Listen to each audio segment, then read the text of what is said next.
UK's economic policy isn't quite hitting the mark right now. Are you better running the pub than you are at the darts? Very much so, very much so. Among top-tier economies, the UK will perform the worst this year, according to the International Monetary Fund. The top reason? I think energy is the big one for us. Staff costs, food costs, drinks costs, the whole smorgasbord of costs are on the rise. The costs are pretty horrendous and start only getting bigger. High energy and food bills aren't just a problem across Mark's 11 pubs, but across the entire nation, according to the IMF. Staff shortages and rising mortgage costs and taxes mean the UK will perform worse this year than even Russia. Security tax on pieces of meat, just like luxury products.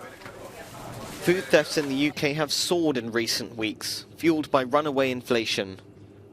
The owner of this store in Coventry believes police inaction is partly to blame.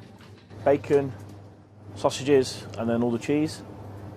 So that's a high risk, that's what they take. So this is every day something will happen. We caught someone in our other shop last week, but they came in with a big suitcase. We took the suitcase off the shoplifter, we had all the evidence there, but the police don't care. But even after stepping up surveillance, it's not enough. The fundamental factors causing this rise in crime are too big for any one store owner to deal with. Not far away, a group of people are lining up at a food aid store. The price of staple products such as milk, cheese and eggs has risen more than 30% in the last year. Supermarket price is ridiculous, disgusting. People like us, we ain't got nothing. It's just, can't live like it. Can't live. That's why people go out and nick. The milk £1, so now is £1.80, so it's hard. All my money go for food. I don't buy anything more. It's only the bills and food. And it's a similar picture across the country. In Blackpool, the Amazing Grace charity kitchen works tirelessly to feed dozens of people every night. The owner of the establishment has come to the shocking realisation that working is no longer enough to live on. We've got full-time people, people who are in full-time employment, who come for the extra food. We're failing in this country, in every department. What is going on in this country when we can't even look after our own people? Today's numbers showed the official unemployment rate up at 4.1% between May and July, still low by historic and international standards, but the individual monthly data showed that there was a more significant rise to 4.4% in July, just as the wind-down of the government furlough scheme began.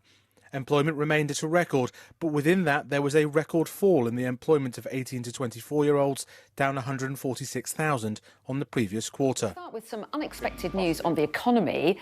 UK GDP grew marginally in November, reducing the risk of the country entering a recession. Analysts had expected that the economy would instead shrink, and said the slight rise was supported by the technology sector and a strong showing by pubs and bars during the World Cup. So monthly GDP, the standard measure of the size of the economy, was up by 0.1% in November. Now, this comes on the back of 0.5% growth in October, when economic activity returned to normal after the Queen's funeral.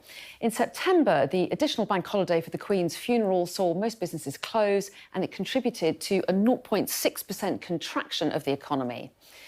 And looking at the broader picture, GDP fell by 0.3% in the 3 months to November. The UK's unemployment rate dropped to its lowest for almost half a decade as more Britons left the labour market completely.